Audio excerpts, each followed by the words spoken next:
Guys season 43 চলে এসে আজ থেকে 6 দিন হলো এবং এই 6 দিন টানা র‍্যাঙ্ক পুশ করার পর দেখতে পাচ্ছ আমার বর্তমান স্কোর হলো 6862 এবং গ্র্যান্ড মাস্টার যার জন্য আমার স্কোর প্রয়োজন 6873। সুতরাং আর মাত্র 11 প্লাস করতে পারলে আমাদের গ্র্যান্ড মাস্টার টপ 7000 ডান হবে। তো এখন অনেকে বলতে পারো তোমাদের গ্র্যান্ড মাস্টারে যার জন্য 6 দিনের প্রয়োজন হলো কেন?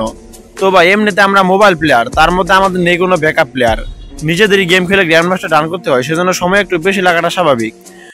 আচ্ছা, তো যাই হোক ফাইনালি 6 দিন র‍্যাঙ্ক পুশ করার পর ফাইনালি আজকে আমরা আমাদের স্বপ্নের গ্র্যান্ড মাস্টার ডান করতে পেরেছি এবং সেটা যদি আপনাদের সাথে শেয়ার না করি তাহলে তো আমার ভুল হবে, কেননা যেহেতু আপনারা আমার সাবস্ক্রাইবার, আপনাদের সাথে গেম প্লে শেয়ার করা আমার উচিত। তো আর কথা না বলে চলুন তাহলে সরাসরি মেন ভিডিওতে চলে যাই। আজকে আমাদের স্কোয়াডে অন্যতম একটা কিল চুরি এলপি লাদেন ছিল না, সেজন্য এলপি মারবা এবং সিন নাগেন সরাসরি একটা ম্যাচ স্টার্ট করে দিলাম এবং এই ম্যাচে গ্যারেনা আমাদেরকে একটা র্যান্ডম প্লেয়ার দেয়, যে র্যান্ডমটা ছিল পুরো একদম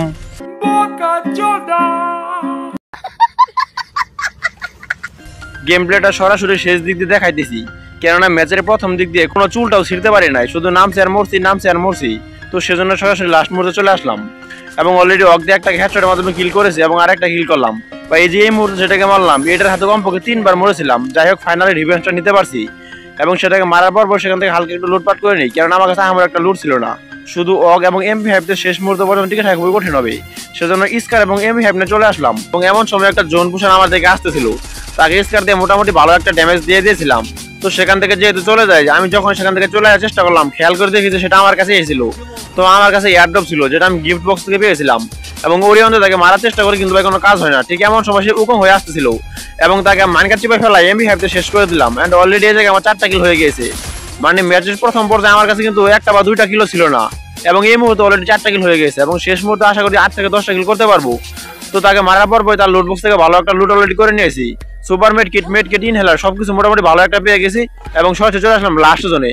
ঠিক এমন অবস্থায় আমার টিমমেট গুলো সবাই টাওয়ারে ক্যাম্প করতেছিল এবং তারা আমাকে বললো যে এই জায়গায় লঞ্চ প্যাড আছে তুমি চলে আসো। যখনই চলে যাওয়ার জন্য সেদিকে গেলাম, খেয়াল করে দেখলাম সামনে একটা এনিমি ছিল, একটা এনিমি বলতে সেখানে 2টা ছিল, একটাকে মারতে পারছে আর একটা আমার টিমমেট মেরে দিয়েছিল। তো আমি যখন টাওয়ারে যাওয়ার জন্য লঞ্চ প্যাডের দিকে গেলাম, খেয়াল করে দেখলাম যে লঞ্চ প্যাডের টাইম শেষ হয়ে গেছে, অর্থাৎ মিনিট লঞ্চ প্যাডের যে একটা ডিউরেশন থাকে সেটা শেষ, সেজন্য যাইতে পারি নাই। সেজন্য সুপার ইনহেলারের মাধ্যমে সামনে দিকে এগিয়ে গেলাম। যদিও বর্তমানে ফ্রি ফায়ারে গ্র্যান্ড মাস্টার ওটা খুবই সহজ, কিন্তু ভাই বিশ্বাস করেন যারা 2018, 19 বা 20 সালে গেম খেলে শুধুমাত্র তারাই বলতে পারবে গ্র্যান্ড মাস্টার কত একটা অধরা স্বপ্ন ছিল, কেননা সেই সময়ে 11,000, 12,000, 13,000 স্কোর করা খুবই স্বপ্নের মতো ছিল। এবং আমারও মনে পড়ে মানে 2020 সালের শেষ দিক দিয়ে নাকি শুরুর দিক দিয়ে আমি হেরোইকে ওঠার জন্য কি পরিমাণ চেষ্টা করছি, মানে আপনাদের বলে বুঝাইতে পারবো না হেরোইকে ওঠা সে সময় কিরকম একটা স্বপ্ন ছিল। আর এখন 2 দিন, 3 দিন, 4-5 দিনের মধ্যে মানুষ গ্র্যান্ড মাস্টার ডান করে। ইভেন আমি দেখেন 3 GB একটা র্যামের মোবাইলের মাধ্যমে 4 দিনে 6 দিনের মাধ্যমে গ্র্যান্ড মাস্টার ডান করলাম, অথচ এমন একটা সময় ছিল যখন আমি 2-3 মাস খেলেও হেরোইক ডান করতে পারি নাই। তো যাই হোক সব এখন স্মৃতি এবং সবগুলো এখন ওল্ড প্লেয়ারদের স্বপ্ন, কারণ এগুলো আর কখনো ফিরে আসবে না। যদিও ভাই ফিরে আসে তাহলে ভালোই হতো, অবশ্য গ্যারানের কাছে আমাদের রিকোয়েস্ট থাকবে এগুলো ফিরে আনার জন্য। তো যাই হোক আমরা এখন ম্যাচের দিকে একটু ফোকাস করি। ওই তো গাইস রিভাইভ পারবো একটা নাম ছিল, যাই হোক হেডশটের মাধ্যমে সেটাকে শেষ করে দিয়েছি।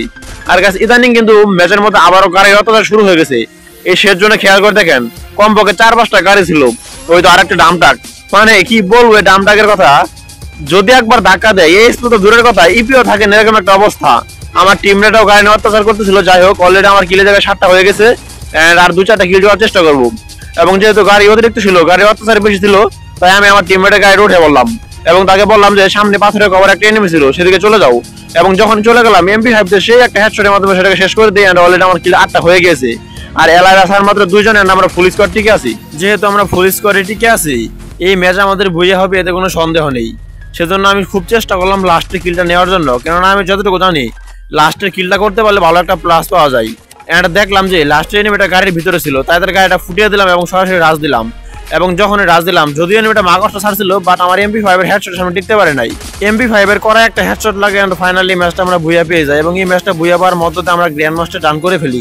ফাইনালি টানা 6 দিন র‍্যাঙ্ক পুশ করার পর আমি সহ আমার ফুল স্কোয়াড মিলে আমার অধরা স্বপ্ন গ্র্যান্ড মাস্টার ডান করতে পারি এবং 6 দিন পুশ করার পর আমার ব্যক্তিগত সংগ্রহ ছিল 7075 স্কোর এবং আমি ছিলাম গ্র্যান্ড মাস্টার টপ 6204-এ এবং আশা করছি আগামী সপ্তাহের মধ্যে আমরা টপ 1 থেকে 2000-এর মধ্যে চলে আসবো, কেননা যে কোনো সময় 6200 থেকে নামে যেতে পারে। এই ছিল আমার আজকের ভিডিওটি ভালো লাগলে ভিডিওটি লাইক করতে ভুলো না আর চ্যানেল সাবস্ক্রাইব করতে পারবো না, মন চাইলে সাবস্ক্রাইব করো, না চাইলে না করো, সেটা তোমাদের ব্যক্তিগত ইচ্ছা।